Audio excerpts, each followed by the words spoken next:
Hello, hello, and welcome to my video on how to organize your binders. So a binder is essentially something like this, right? And they come in different thicknesses. So like this is a 3-inch binder right here. This one right here is about I think this is about 1.5 inches right here. I don't know if you can kind of see it. Yeah, that's about 1.5 inches right there. Some come in 1 inch, some come in 1/2 inch, but the idea is that these are the kind of things that I want you to use to keep track of stuff in my social studies class. Now, I know when you guys were in elementary school, teachers taught you some basic organization stuff, right? So you had different cubbies that you kept, your science stuff in, your English stuff in, your science stuff in, or maybe different folders that you kept those things in. But now that you're into middle school and eventually you're going to see high school and some of you talk about college and things like that, you're going to find that teachers don't do that stuff as much for you anymore. It's pretty much, you got to figure it out. So what I'm going to teach you guys here are things that I learned when I was in middle school. I had teachers kind of pound into my head, and it's proven to be very helpful for me, especially as I've moved on in my educational career. So that's why I want to teach you all this as well. So to kind of explain to you guys how useful these things can be, I want to show you my binder. So yeah, this is a binder that I used to use in college. So it's like over 5 years old now. And, if I open it up, I could very easily find, all right, well, I've got a pouch here that I would keep my pencils in. This I think at one point was my math binder because I have a ruler in here. I do have a binder table of contents. This is for something else I'll explain later. And then I do have binder tabs that they are each labeled. So all binder tabs have this thing that allow you to label them or write on them. Some of them have little pieces of paper that, like this one is a plastic piece that comes with a little piece of paper that you can slide out, write on it, and slide it back in. But that's what these are. These things right here are binder tabs. Some people call them dividers. I like to call them binder tabs because that's just what I grew up knowing them as. You can find them in really Walmart, Meijer, definitely Staples, really any store that has office supplies, just about any store that has office supplies, you'll be able to find dividers. And they're cheap. You can get them as cheap as $1, even cheaper too. Like, I found them at Salvation Army for as cheap as $1. So, and they often come in packs of 5.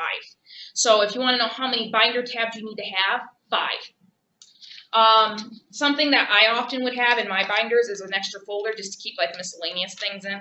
So, this is a kind of binder that I would carry. And if you treat your binders well, like I said, I've used this bad boy since college, and it still holds out really well. So what I'm going to show you guys real quick is how to organize a binder. So just a reminder one more time, for my class, you only need like at most 1.5 inches, maybe 1 inch. That's it. Because a lot of stuff we do digitally anyway. So I am giving you paper stuff, but not as much. A lot of it we're still doing over the computer. So 1.5 inches it's anywhere from 1 inch to 2 inches is perfect. Anything bigger is too big. I've had students walk into the 3-inch binder like mine. I'm like, dude, you're never gonna fill that up. So get something that's 1 inch to 2 inches big, okay? And you can get these in a lot of places as well. Walmart, Meijer. I often recommend go to Salvation Army or Goodwill.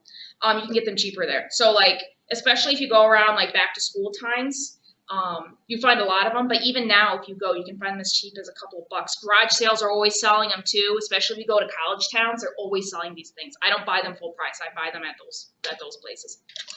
But if you find that at any point you do have financial issues, you can't get one of these or any of the other supplies I'm going to show you in this video, please let me know. Send me a message and I will gladly work with you, okay? Another thing I recommend, so you have to have a binder, right? You have to have this. This is a recommend, so you don't have to have it. So this is just an extra folder to keep like extra stuff in if you want. Binder tabs, right? So like I said, you can buy them, but let's say that maybe you're creative or you're having a hard time getting to the store and you want to make your binder tabs. I do have a video that teaches you how to make them. Check it out. If you need help finding it, let me know. I can show you where it is. You should be able to find a copy of the video in the resources folder though. But I teach you how to make binder tabs out of construction paper. You will also need paper, so you can have a 3-ring notebook that you can keep in your binder, or even just loose leaf paper like this is just as fine. You need to always have paper, I should add. And then, of course, a binder table of contents. I will give these to you in class. If you ever lose it or it gets destroyed or whatever, you can always come up by GRAPH. And if you look in the little folders by GRAPH, you will find that there will be more copies. Okay, so if you ever find it gets lost, destroyed, you can always get another copy. So, the first thing before you start to label tabs or anything like that is organize your binder. So if you've already been putting stuff in here already, like classwork and stuff, and you haven't organized your binder yet, take it out. Just take your stuff out, set it neatly to the side so you don't lose it. Then what you're going to do, while your binder is open, you're going to go ahead and put your other things in there. So in your binder that you need to have, right, remember you can only have one binder for my class, and you can't keep anything else in here. You can keep this, any other class in here. I don't want you keeping English and science and math in here, only social studies stuff. So I'm going to put my folder in here. I'm going to put my binder tabs next, like so. I'm going to put my binder table of contents. So that way it's right on top of my binder tabs. And then, here, I'm going to sit it down for this because my loose leaf paper is a little loose. So, and then I'm going to go ahead and put my loose leaf paper on top and close the rings. So, that way when you look through paper, binder tabs, or binder table of contents, binder tabs, and then folder. So, now the thing is I want you to do is I want you to label your binder tabs. Because if you look on here on this binder table of contents, you will notice that I've actually gone ahead and I've told you what you need to label each tab. So like right here, the first tab needs to be labeled notes. Well, if you look on mine, hopefully you can kind of clearly see that, I have written notes. If you take a look here, it says classwork. If you look on my tab, I have written classwork. And then you continue filling out the tabs in the same order that I've written. Remember, I want you to have 5 binder tabs. Now, the next question students have is, okay, what do I put under each tab? Well, if you look on the binder table of contents, I tell you. So the first one is notes. So any stuff that we've gone over in class where I've told you guys get out a piece of paper and write notes, any G-slide notes I've given you, any vocab, that counts as notes, that goes under here. Classwork, so we're talking worksheets where you're practicing new material. Any articles that you had to read and annotate in class would go under here. Group work, so if you've had to work with a partner or with a group of 2 or 3 or more, this is where that group work stuff would go. And I even give you some examples here.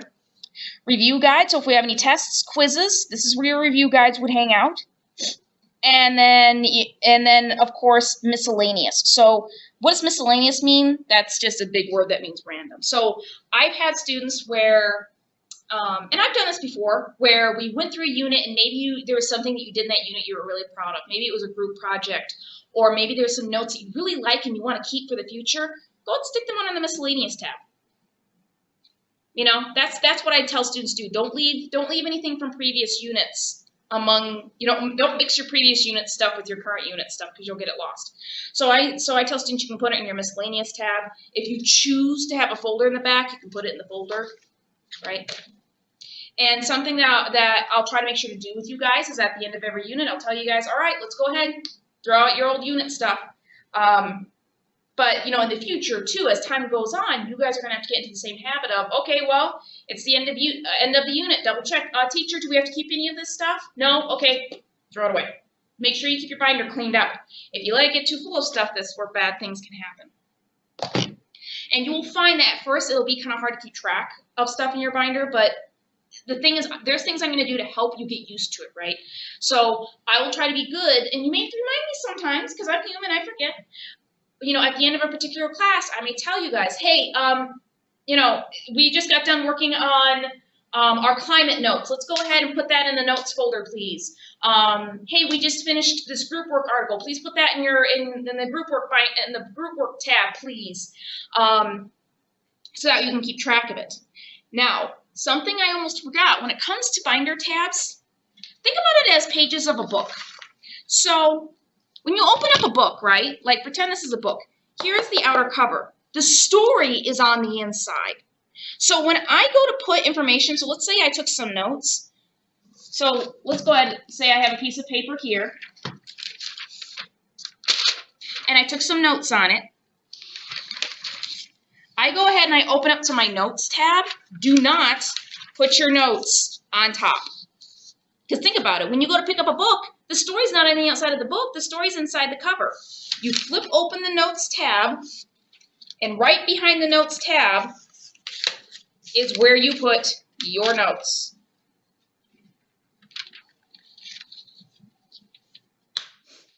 So that way when it's closed,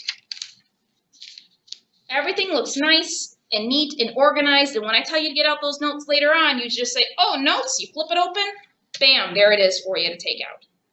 So remember, notes goes, you know, when I go to look up notes, it goes behind the notes page tab. When I do classwork stuff, I go to classwork, I open it up like a book, and I put all my classwork stuff in here. And then when I go to my next tab, same thing. So please make sure you keep up on these bad boys. If you have any questions, let me know. Keep in mind, every teacher in the future, you know, when you get into other classes, you may have other teachers that may want you to organize your binders a little different. But eventually, over time, you'll find a lot of you will develop your own way of organizing your binders that makes sense to you. Right now, I'm telling you how to organize them a very specific way to at least help you set the groundwork on how to organize them. And that way you know how to keep your stuff organized for the future. So if you have any questions, as always, let me know.